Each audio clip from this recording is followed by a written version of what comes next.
वे police force के साथ।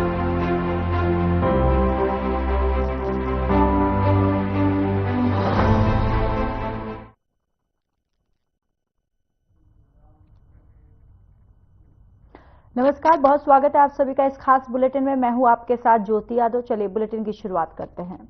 नगरीय निकाय चुनाव को लेकर सीएम विष्णुदेव साय ने बड़ा बयान दिया है। सीएम ने कहा कि देर जरूरी होगी लेकिन टलेगा नहीं। उन्होंने कहा कि देरी के लिए चलते नगरीय निकायों में प्रशासक बैठना हो पड़ेगा और जगदलपुर के लिए रवाना होने से पहले सीएम विष्णुदेव साय ने मीडिया से बातचीत की। इस दौरान उन्होंने कहा कि लोकार्पण और भूमि पूजन का कार्यक्रम है। 350 करोड़ से ज्यादा लागत के विकास कार्य होंगे। बस्तर के विकास को लेकर मांझी समाज से सरकार सलाह लेगी। तो देखिए, निकाय चुनाव पर सीएम का बयान जो है वो सामने आया है और उन्होंने कहा है कि देर जरूरी होगी लेकिन ये काम जो है वो टलेगा नहीं। जगदलपुर जा रहे हैं, वहां 350 करोड़ से ज्यादा कामों के लोकार्पण और भूमि पूजन का कार्यक्रम वहां पर है और एक निजी महाविद्यालय का भी भूमि पूजन का कार्यक्रम है। चुनाव टलेगा नहीं, थोड़ा सा डिले जरूर हुआ है, इसलिए प्रशासक बैठाना पड़ा है, लेकिन चुनाव होगा। बिल्कुल बस्तर के विकास के लिए सरकार वचनबद्ध है और एक साल में वहां शांति व्यवस्था कायम करने में सरकार सफलता हासिल की है और उस क्षेत्र के विकास के लिए नियत निलाना योजना के माध्यम से सरकार की जो योजनाएं हैं उनको गांवों तक पहुंचाने में सरकार सफल हो रही है। जगदलपुर में भूमि पूजन कार्यक्रम का आयोजन किया गया जिसमें सीएम विष्णुदेव साय समेत दूसरे नेताओं ने भी शिरकत की। इस मौके पर सीएम साय ने वहां मौजूद लोगों को संबोधित किया। सीएम ने इस दौरान क्या कुछ कहा, आपको सुनवाते हैं। आज हमारा परम सौभाग्य है कि एक बहुत ही पुण्य का काम वेद माता गायत्री महाविद्यालय के भूमि पूजन जैसे पवित्र काम में हम लोग शामिल हुए हैं और इस सौभाग्य प्रदान करने के लिए वेद माता गायत्री शिक्षण संस्थान का आभार भी व्यक्त करना चाहेंगे। और आज बहुत बहुत शुभकामनाएं हम देना चाहेंगे, क्या कि आज देश में शिक्षा के जगत में सरकार से बिना अनुदान प्राप्त किए राष्ट्रभक्ति से ओतप्रोत नागरिक बनाने का काम और संस्कारित नागरिक बनाने का काम कोई इस देश में कर रहा है तो विद्या भारती है। इसलिए खबर रायपुर से है, जहां सहायक शिक्षक लगातार समायोजन को लेकर तूता धरना स्थल पर धरना दे रहे हैं और इस बीच छत्तीसगढ़ के पूर्व मुख्यमंत्री भूपेश बघेल का बयान सामने आया है। उन्होंने कहा कि नए साल में युवाओं के साथ सरकार ने जो छल किया है वो बेहद गंभीर है। साथ ही कहा कि परमानेंट सहायक शिक्षकों को सरकार ने निकाल कर बाहर कर दिया है, जिसमें 70 से अधिक प्रतिशत बच्चे आदिवासी क्षेत्र से आते हैं। सरकार चाहे तो रिक्त पदों पर नियुक्ति दे सकती है। और नए साल में इस सरकार ने युवाओं के साथ जो छल किया है वो बेहद गंभीर है। करीब 2897 सहायक शिक्षकों को इस सरकार ने निकाल बाहर किया है, जो परमानेंट है। ये कोई दैनिक वेतन होगी या संविदा भर्ती के नहीं थे, बल्कि इनकी नियुक्ति पूरी प्रक्रिया अपना के की गई थी।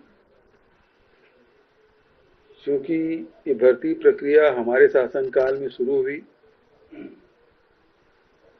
और उस समय क्योंकि न्यायालय में प्रकरण विचाराधीन था तो क्लास था कि जो न्यायालय के जो आदेश है वो अंतिम होगा।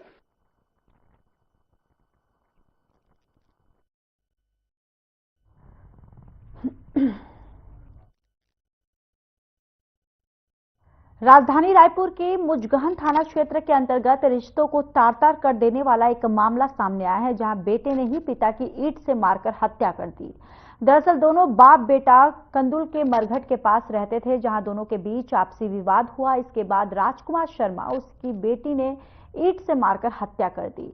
पुलिस ने आरोपी को गिरफ्तार कर लिया और हत्या की धारा के तहत कार्रवाई की जा रही है।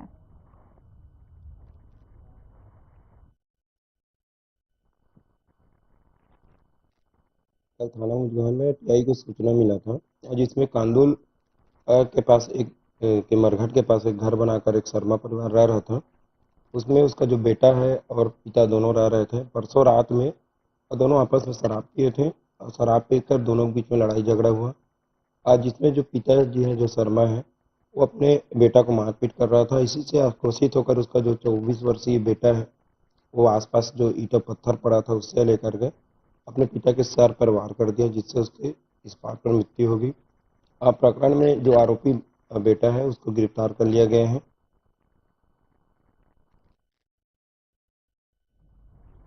राजधानी रायपुर में करोड़ों की ठगी का पुलिस ने भंडाफोड़ किया। ठगी मामले में 2 दर्जन से ज्यादा कारों को रायपुर पुलिस ने बरामद कर लिया। आपको बताते चले कि कई लोगों से ठगी कर कार गिरवी रखे जाने की शिकायत मिली थी। शिकायत मिलने के बाद पुलिस ने तमाम जिलों से गाड़ियां जब्त की हैं। जनमोहन सिंह मशराम नाम के शख्स ने कई लोगों से ठगी की थी। 2 दिन पहले आई शिकायत पर पुलिस ने संज्ञान लिया। बताते चले कि किराए से ली गई गाड़ियों की फर्जी तरीके से ठगी करता था। आरोपी जगमोहन सिंह मशराम को पुलिस ने गिरफ्तार कर लिया है।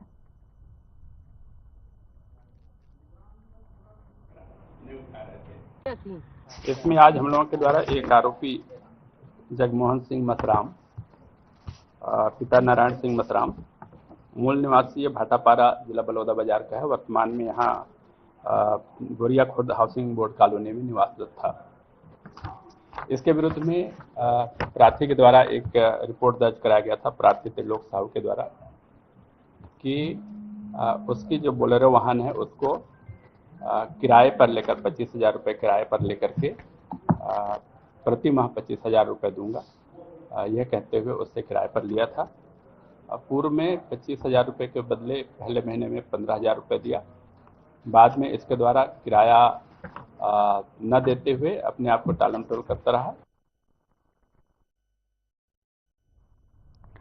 एमपी सरकार ने सुशासन के क्षेत्र में अहम फैसला लिया है। सीएम मोहन यादव ने कहा कि एमपी सरकार लगातार अपनी सभी व्यवस्थाओं को ऑनलाइन करना चाहती है।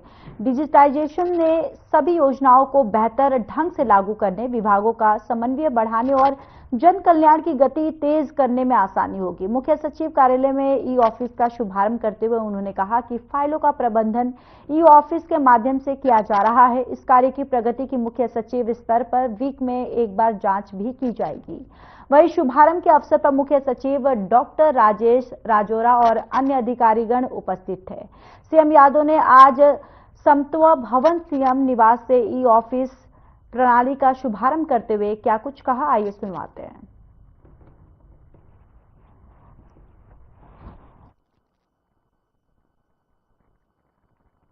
मध्य प्रदेश सरकार लगातार अपनी सारी व्यवस्थाओं को ऑनलाइन करना चाहती है, डिजिटली करना चाहती है। उस नाते से हमने अपनी पूरी सरकार की सारी कामों की योजनाओं को लेकर सभी विभागों का तालमेल कराने को लेकर के डिजिटलाइजेशन का अभियान चलाया हुआ है।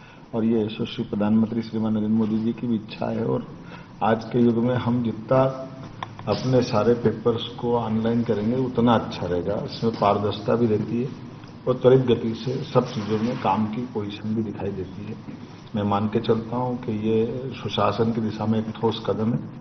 मेरी अपनी ओर से इस अवसर पर इस प्रकार की व्यवस्था के लिए सरकार तत्परता के साथ जनहितैषी, गरीब कल्याण, किसान कल्याण, युवा और महिला वर्ग के विशेष ध्यान रखने वाले सभी कामों को फोकस करते हुए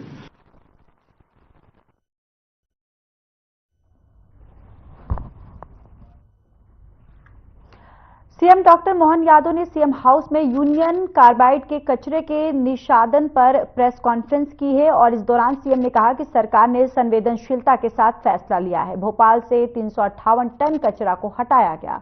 उन्होंने कहा अब हम कचरे को पीतमपुर में जलाने जा रहे हैं और साथ ही कहा कि इस कचरे को जलाने से पर्यावरण पर कोई भी प्रभाव नहीं पड़ेगा।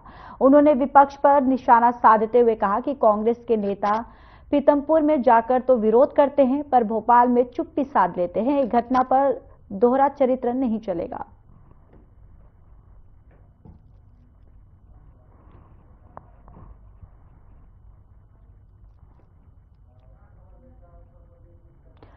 खबर राजधानी भोपाल से है, जहां 40 साल बाद जहरीला कचरा बाहर किया गया। इस कचरे को 12 कंटेनर में भरकर बाहर निकाला गया और कचरे को बाहर ले जाने के लिए मौके पर भारी पुलिस बल भी मौजूद रहा। बताते चले कि 12 कंटेनर में भरे जहरीले कचरे की भोपाल में पीतमपुर के लिए ग्रीन कॉरिडोर बनाकर ले जाया जा रहा है। कंटेनर के साथ एम्बुलेंस, पुलिस, फायर, दमकल की गाड़ियां साथ चल रही हैं।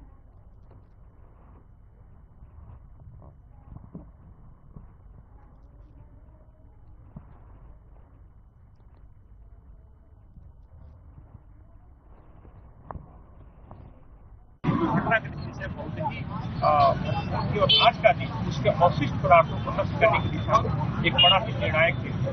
खासतौर पर इसको अवशिष्ट पदार्थों को निर्धारित एसओपी के अंतर्गत नष्ट करने के लिए यहाँ किए जाएंगे, जिसमें उत्तम मापदंडों का पालन किया जाएगा।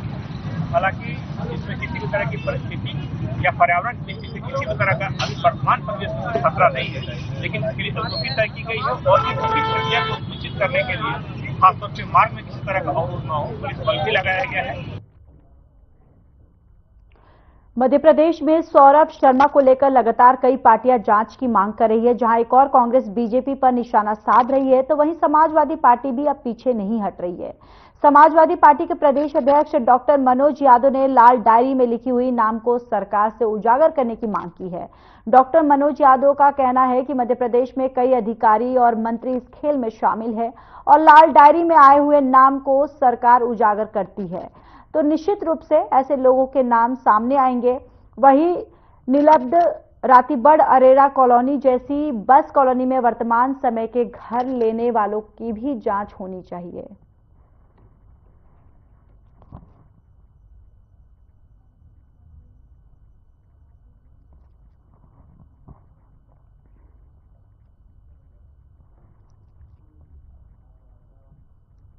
खबर भोपाल से है, जहां जोन 2 अंतर्गत पुलिस ने 200 से ज्यादा खोए हुए मोबाइल उनके मोबाइल धारकों के हवाले किए। इन मोबाइल की कीमत लाखों में बताई जा रही है। मोबाइल मिलने पर भी पुलिस विभाग का आभार जताया, साथ पुलिस ने विश्वास बढ़ने की बात भी कही है। बताते चले कि पुलिस ने इन मोबाइल को ज्यादातर ऐप के जरिए खोजने में सफलता हासिल की है।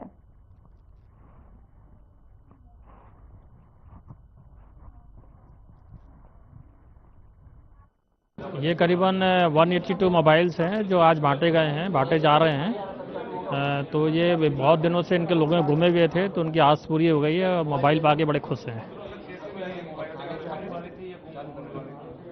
अब ये तो मिसिंग जो लिखाई जाती है मोबाइल की, वो थे सब।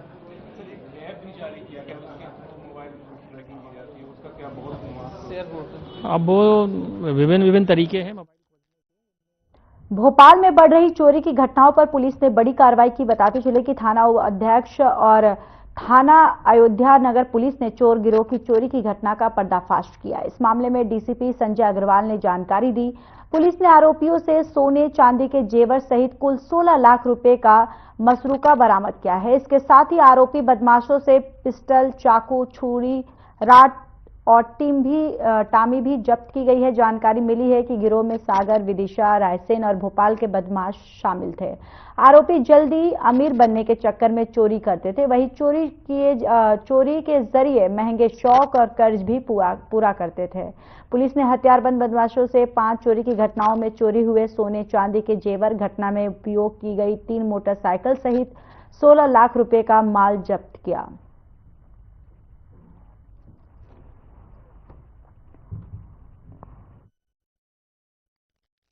थाना अयोध्या नगर में 2 दिन पहले एक अपराध कायम किया था, धारा 310, 4 और 5 भारतीय न्याय संहिता का। तो इसके जो 5 आरोपी पकड़े गए थे, जब इनसे कड़ी पूछताछ की गई तो ये पाया गया कि इन्होंने कई चोरियां की हैं और इसमें 5 आरोपी थे। इन 5 आरोपी जो है पूर्व में भी कई चोरियों में लिप्त रहे हैं, यानी कि इनका आपराधिक रिकॉर्ड है चोरियों का ही। तो ये जो सामने मेरे सामान आप देख रहे हैं, ये सारा उन्हीं 5 चोरों से रिकवर हुआ है, जो करीबन उन्होंने काफ़ी चोरियां कबूल की हैं। जिन चोरियों में से सामान की बरामदगी हो पाई है वो सामान आपके सामने है और ये सामान करीबन 16 लाख रुपए का है। और जिस इंस्ट्रूमेंट से, जिस आला जरर से वो नकबजनी करते थे, यानी घर तोड़ते थे, घर का ताला तोड़ते थे, घर में सैन लगाते थे, वो सामान आपके सामने है। इस प्रकार का सामान वो यूज करते थे। एकलव्य प्रीमियर लीग द्वारा टेनिस बॉल क्रिकेट टूर्नामेंट का आयोजन किया गया। प्रतियोगिता 3 जनवरी से 12 जनवरी तक जैन कॉलेज ग्राउंड पर खेली जाएगी। इसी को लेकर आयोजकों ने प्रेस कॉन्फ्रेंस करके क्रिकेट प्रतियोगिता के बारे में जानकारी दी। क्रिकेट प्रतियोगिता में 12 टीमें भाग लेंगी, जो विदिशा, रायसेन, कुरवाई, बैरसिया, शमशाबाद, नटेरन, लटेरी, गुलाबगंज और गंजाब सौदा से खेलने के लिए पहुंचेंगे। आपको बताते चले कि फर्स्ट आने वाले को पुरस्कार के रूप में 1 लाख रुपये और सेकंड पोजीशन पर आने वाले को 51,000 रुपये दिए जाएंगे।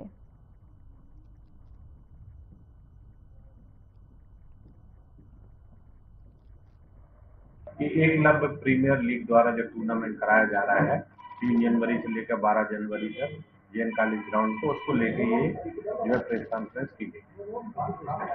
और क्या क्या इसमें लगभग 12 टीमें भाग ले रही हैं, जो कि पूरी विदिशा जिले से है। आपको जैसे विदिशा, कुरवाई, बैरसिया, शमशाबाद, रायसेन से भी है, गुलाबगंज, गंगासौदा, लगभग 12 टीमें हैं। 156 खिलाड़ी इसमें भाग ले रहे हैं। कब से चालू होगा और कब तक? 3 जनवरी से चालू होगा और 12 जनवरी को समापन। मैच कोरबा के कोतवाली थाना क्षेत्र के राताखार के पास ट्रक ने स्कूटी को टक्कर मार दी। हादसे में एक युवक की मौके पर ही मौत हो गई और 2 घायलों को अस्पताल में भर्ती करवाया गया। घटना के बाद आक्रोशित परिजन लोगों ने शव को सड़क पर रखकर चक्का जाम कर दिया। यहां घटना करित ट्रक और एक अन्य ट्रेलर को तोड़फोड़ कर आग के हवाले कर दिया। मौके पर पुलिस दल बल के साथ पहुंची और दमकल को सूचना दी। यहां आक्रोशित भीड़ ने जमकर हंगामा किया और दमकल की गाड़ी को भी आग बुझाने से रोक दिया।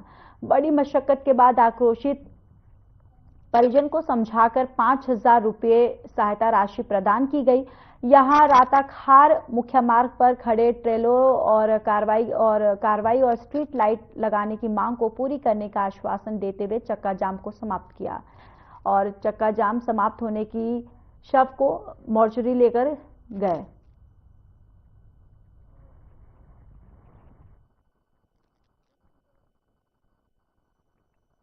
किस तरह की यहाँ पे घटना हुई थी और क्या गड़बड़ी दिखती है यहाँ रोड को लेकर, जिसके कारण आए दिन इस तरह की समस्या यहाँ पे? देखिए क्या है, राताखार से एक दुबे परिवार का एक बच्चा जो सामान्य एक्टिवा में बैठ के जा रहा था और ट्रक चालक की लापरवाही और जो लगातार यहाँ ट्रकों का जमावड़ा रहता है, इसके कारण दुर्घटना में उस बच्चे का आज निधन हो गया। और पूरे शहर के लिए और खासकर हम सब के लिए अत्यंत दुख का विषय है कि 16 साल का एक बच्चा जो आने वाले समय में देश का भविष्य था और आज ऐसी दुर्घटना में काल कलवित हो गया। पूरा परिवार और पूरा मोहल्ला इसको ले। आज एक बहुत ही दुखदपूर्ण घटना में एक एक्टिवा चालक यश दुबे की एक ट्रक से दुर्घटना के कारण मृत्यु के मामले में यहाँ के आसपास के रहवासियों द्वारा, परिजनों द्वारा, शुभचिंतकों द्वारा यहाँ पर विरोध प्रदर्शन किया गया। कुछ समय के लिए चक्का जाम किया गया और इन्हीं में से कुछ लोगों ने घटना कारित करने वाले ट्रक और एक ट्रेलर में आगजनी घटना भी की है।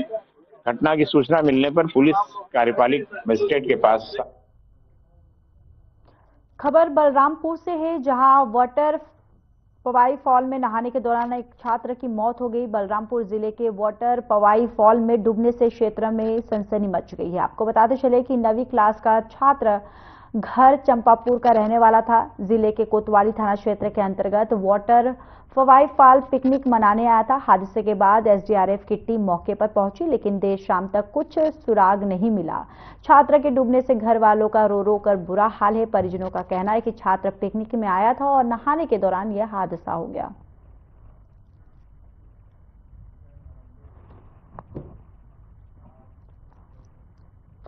जांजगीर चांपा जिले के ग्राम पंचायत कुदरी से है ये खबर, जहां हसदेव नजदीक गुजर रही है, जहां ग्राम पंचायत कुदरी में शासन की तरफ से नौका विहार का निर्माण कराया गया, जिसमें लोग आनंद उठाने और शहर नहीं ग्रामीण अंचल से भी पहुंच रहे हैं।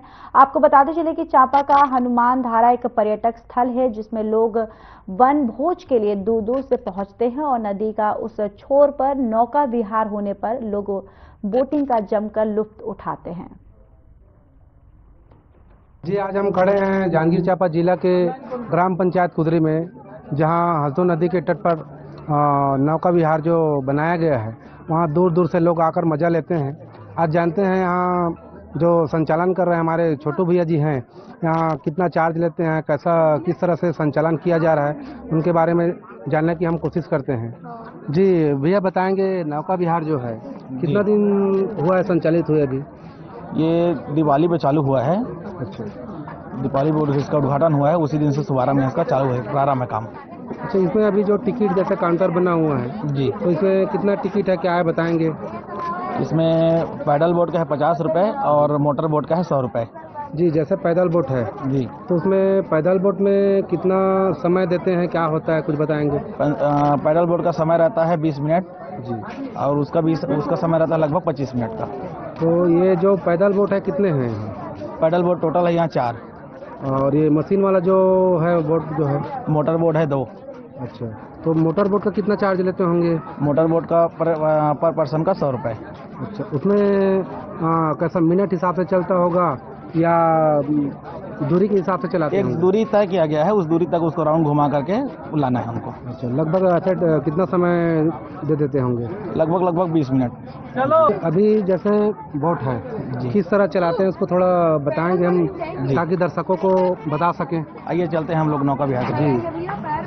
जी, आप देख सकते हैं नौका विहार जो है किस तरह संचालन किया जा रहा है। हमारे भैया छोटू जो हैं वो लेकर हमें दिखा रहे हैं। ये जैसे अपना टिकट काउंटर है, यहाँ उधर से आने के बाद जो है 50 रुपये 100 रुपये 2 टिकट है।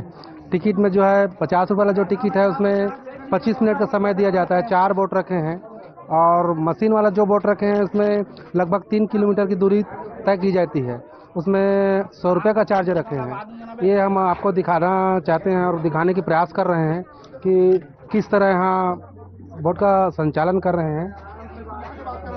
वो भाई पीछे जाना, पीछे जा। ये अपना आप देख सकते हैं यहाँ पे लोगों का भीड़ लगा हुआ है। दूर दूर से लोग नौका विहार में जो नाव का लुत्फ उठाने के लिए आए हुए हैं। आज 1 जनवरी है 2025। इसमें काफ़ी लोग जगह जगह अपने मनपसंद जगहों पर जाते हैं घूमने उमने के लिए। ठीक उसी तरह आज भी नौका विहार में जो है घूमने के लिए लोग आए हैं, काफ़ी भीड़ लगी हुई है। अब आपको हम दिखाना चाहेंगे, जैसे भैया अपना योगेश जी हैं, बड़ा सीधा से लोगों को बैठाकर और सावधानी पूर्वक ले जाते हैं, लाते हैं। जानते हैं इनसे भैया से।